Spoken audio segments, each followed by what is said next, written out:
Previously on Covenant of the Ancient God of Destruction. Mike, the 10th heir of Chike's cursed bloodline, wears the ancient black bead. Unaware, it binds him to a prophecy of destruction. After abandoning Rita, who now carries his child in Port Harcourt, he continues his careless life in Owerri, chasing women and having fun. Meanwhile, the Watchers, led by barrister Nneka, keep a close watch on Mike. They know the god Alaogbaga will be born through Mike's firstborn child and are trying to discover his plans for marriage and family. But they have no idea that his child has already been conceived. The god's awakening draws near, and the Watchers are running out of time without even knowing it. Stay tight, the next chapter begins now. Subscribe and tap the bell so you never miss what happens next. The small room in Port Harcourt felt heavy and still. Rita lay on a thin mattress, her body weak and her face pale. Her pregnancy was now far along, but instead of glowing with health, she seemed to be fading away. Each day she grew a little thinner, a little weaker. Her friend Nneka sat nearby, her own heart aching as she watched. She tried to offer comfort and food, but Rita could barely manage a few bites. "You need to eat, Rita," Nneka said softly, "for the baby." But Rita just shook her head. "I'm not hungry," she whispered. "I just feel empty." Deep down, Rita was terrified. She hadn't been able to see a doctor, hadn't had any of the checkups pregnant women need, and something felt wrong, deeply wrong. She tried to explain it to Nneka, her voice trembling. "It's like the baby is taking everything from me," she confessed, "like it's sucking my strength, my very life." Nneka tried to reassure her. "It's normal to feel tired, Rita. You're creating a whole new person." But Rita knew it was more than that. She could feel it, a strange, dark presence growing inside her. Sometimes, in the quiet of the night, she felt sure the baby was listening, was aware in a way no unborn child should be. Still, she clung to hope. She prayed every day, begging God for a safe delivery, for a healthy child.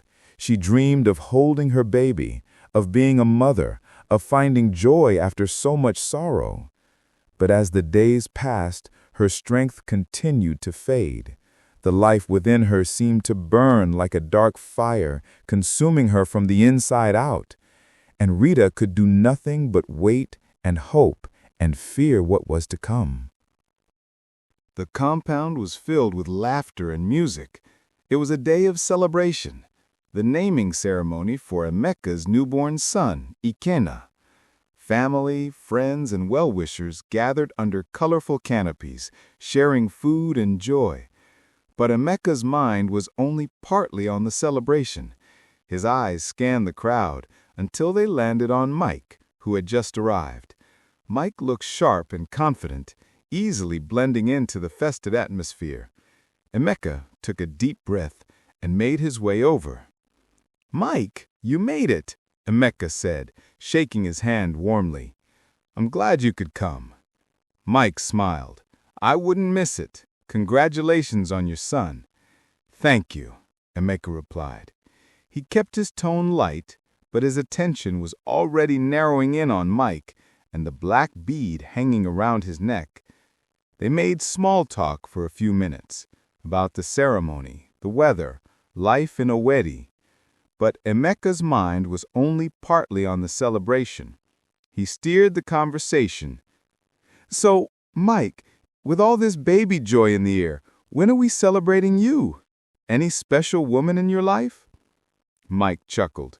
"Marriage? Well, lately it seems like everyone is asking me that. Even my friends are settling down." He shrugged, but there was a thoughtful look in his eyes. "I guess it's something I'm starting to think about." Nneka nodded, pretending to be only mildly interested. "That's how it starts. One day you're free, the next you're picking out curtains. He laughed, and Mike joined in. "Well," Nneka added, "when you do decide, make sure I'm on the guest list. I wouldn't want to miss it." "Of course," Mike said, still smiling. But even as they spoke, Nneka's eyes kept drifting back to the black bead. It seemed to pulse against Mike's chest, a silent warning of the darkness yet to come. Nneka felt a chill, a deep sense of dread he couldn't shake. That bead wasn't more than jewelry. It was a symbol of something powerful, something dangerous. He forced himself to keep smiling, to keep the conversation easy and friendly. But inside, his mind was racing. Mike was getting closer to marriage, closer to fatherhood, and that meant the prophecy was moving forward, whether any of them were ready or not. Nneka clapped Mike on the shoulder. "Enjoy the party, my friend. There's plenty of food and music." Mike thanked him and moved toward the crowd, looking relaxed and happy. Nneka watched him go, his smile fading.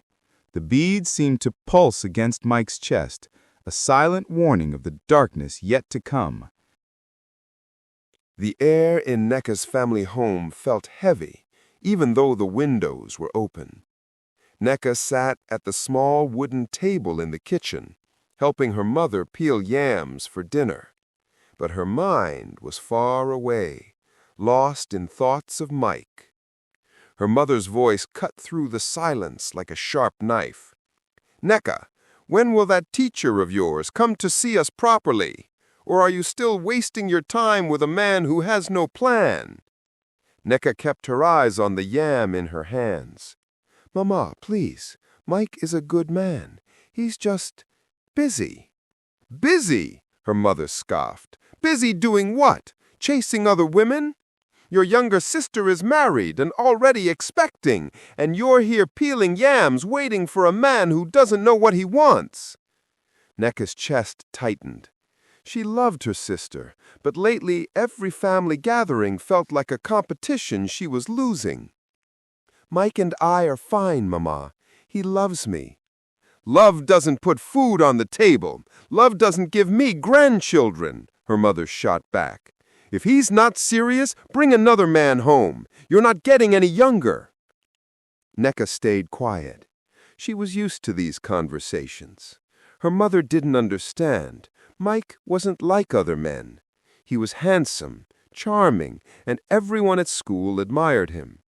The other female teachers envied her because Mike was hers. He walked her to class sometimes, brought her lunch, and smiled at her in that special way that made her heart flutter. She knew about the other women, of course. She wasn't foolish, but she believed she was different. Mike always came back to her. He told her she was the one he felt most comfortable with, the one who truly understood him. "He'll propose when he's ready, Mama. I know he will," she said softly, more to herself than to her mother. Her mother shook her head. "You keep believing that, my daughter. But while you're waiting, life is moving on." After dinner, Nneka went to her room and looked at her reflection in the small mirror hanging on the wall. She imagined herself in a white dress, walking toward Mike at the altar. She could almost see the look on his face, proud, happy, finally sure. She held on to that dream tightly. Mike was the love of her life. She was willing to wait no matter how long it took. Her mother didn't see the softness in his eyes when he looked at her. She didn't hear the way he whispered her name when they were alone. She was sure she was his top priority. She just had to be patient a little while longer. Andrew's wedding venue was like something from a film. Bright colors, sparkling lights, and the sound of laughter filled the air. Mike stood near the entrance, adjusting his expensive native attire, feeling every bit the important guest. But he wasn't alone. On his arm was Ara, tall, beautiful, and dressed in a gown that shimmered under the lights. All eyes turned toward them as they walked in. People whispered, nodded, and smiled. Mike could feel their admiration. Adaora held his arm tightly, her smile confident. She belonged in places like this. And with her, Mike felt he did too. "You see how they look at us," Adaora whispered, her voice smooth like honey. "They know we are meant for great things." Mike nodded, his chest swelling with pride. This was the life he wanted, one of beauty, wealth, and respect. They found their table, and soon friends and strangers alike came over to greet them. Many assumed Mike and Adaora were a serious couple, maybe even engaged. Mike didn't correct them. He liked the way it sounded. When Andrew, the groom, walked over, he clapped Mike on the shoulder. "Mike, you brought a queen with you today." Mike laughed. "Only the best for your wedding, my friend." Adaora smiled graciously. "Your wedding is beautiful, Andrew. Congratulations." As the party continued, Mike watched the happy couple, Andrew and his new wife. They looked content, in love. Mike had always thought marriage was a trap, but seeing Andrew now, he wondered if maybe it wasn't so bad, especially if it looked like this, full of glamour and admiration. He glanced at Adaora beside him. She was elegant, well-connected, and rich. She came from a family with influence, and she had already hinted that she could change his life. With her, he wouldn't just be a teacher. He could be a man of importance. During the toast, Mike raised his glass. "To Andrew, who finally let himself get caught." Everyone laughed. "But seriously, my friends, may your marriage be as joyful as this day."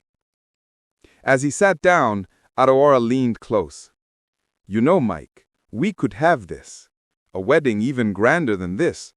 A life together." Mike looked at her. Really looked. She was offering him everything he thought he wanted. A way out of his ordinary life. A future where he wouldn't have to worry about money or status. For the first time, he let himself imagine it. Standing at the altar with Adaora, wearing a finer suit, driving a better car, living in a bigger house. No more hiding, no more pretending. He could be someone. He smiled at her. "You know what? Maybe we could." The rest of the evening passed in a blur of music, dancing, and laughter. Mike allowed himself to get swept away in the dream Adaora offered. He pushed aside any thoughts of Nneka, her simple love, her quiet hopes. Those seemed small now compared to the bright future shining before him. As they danced under the sparkling lights, Mike made his choice. He would chase this dream, no matter the cost. The small clinic in Port Harcourt was nothing like the hospitals you see on television. The lights were dim, the rooms were crowded, and the air smelled of antiseptic and sweat. This was where Nkechi brought Rita when her pains began. There was no money for a better place, no time to go anywhere else. Rita's labor started suddenly and fiercely. One moment she was clutching a stomach in their small room, the next she was crying out, her face twisted in pain. Nkechi held her hand tightly as they rushed to the clinic, Rita's cries growing louder with every step. The nurses at the clinic were used to seeing pain, but even they looked worried when they saw Rita. She was too pale, too thin. She looked more like a ghost than a mother about to give birth. "Please, help her," Nkechi begged the nurses. "She hasn't been well." They led Rita to a narrow bed and tried to make her comfortable, but there was no comfort to be found. Rita's body was taken over by waves of pain so strong she could barely breathe. "Something is wrong," Rita gasped between contractions. "This isn't normal. It feels like it's tearing me apart from inside." The nurses tried to calm her. "First babies take time. Be strong." But Rita shook her head, her eyes wide with a fear deeper than pain. "No, you don't understand. This baby, it's fighting me. It's killing me." Nkechi wiped Rita's forehead with a damp cloth. Her skin was cold and clammy. "Don't say that, Rita. You're going to be fine. Soon you'll hold your baby." Hours passed. The sun set outside, and the clinic grew quieter, but Rita's cries grew louder, more desperate. She began to say things that made the nurses exchange nervous glances. "It's sucking my life. I can feel it. It's angry, so angry."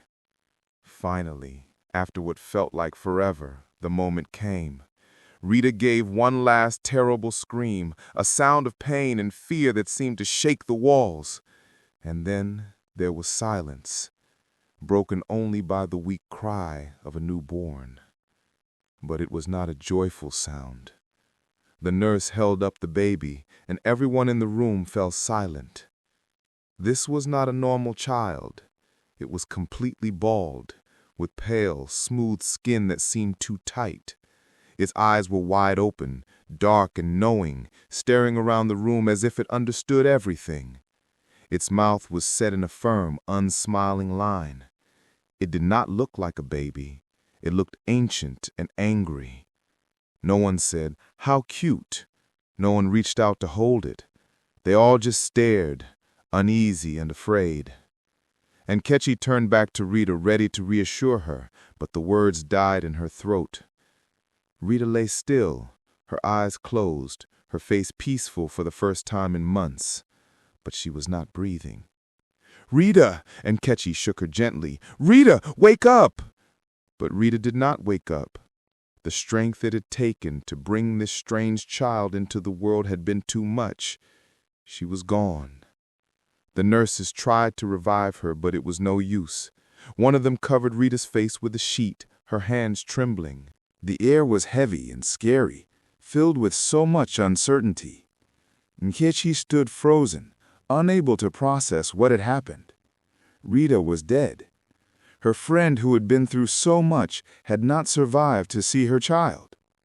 And the baby, the quiet, wide-eyed baby, lay in a nearby bassinet, not crying, not fussing, just watching. It was as if it knew what it had done. The clinic staff didn't know what to do. They had never seen a birth like this, a mother lost, a child that brought chills to anyone who looked at it. And Nkechi sank to the floor, tears finally coming. She had promised to help Rita, to keep her safe, but now Rita was gone, leaving behind a child that no one wanted to touch, a child that felt more like a curse than a blessing. In the silence of the clinic, under the dim, flickering lights, a terrible new chapter had begun, and no one yet understood just how dark that chapter would be. The morning after the wedding, Mike's head was pounding. Sunlight streamed through the curtains, making his eyes hurt. He moved slowly, his body tired from a long night of dancing and drinking.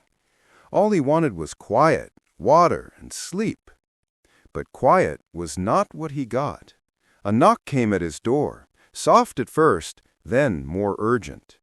Mike groaned and dragged himself to answer it. When he opened the door, Nneka stood there. Her eyes were red, her face tense. She didn't smile. "Mike," she said, her voice tight, "we need to talk."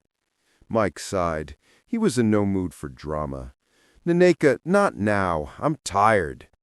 But she stepped inside anyway, closing the door behind her. She didn't sit down. She just stood there, arms crossed, looking at him like she was trying to read his mind. "I heard about the wedding," she began. "I heard you brought someone, a woman from Lagos?" Mike ran a hand over his face. He should have known word would get back to her. "It was just a wedding, Nneka. Andrew invited lots of people." "Don't lie to me, Mike." Her voice broke. "Everyone saw you with her. They said you looked like a couple. Who is she?"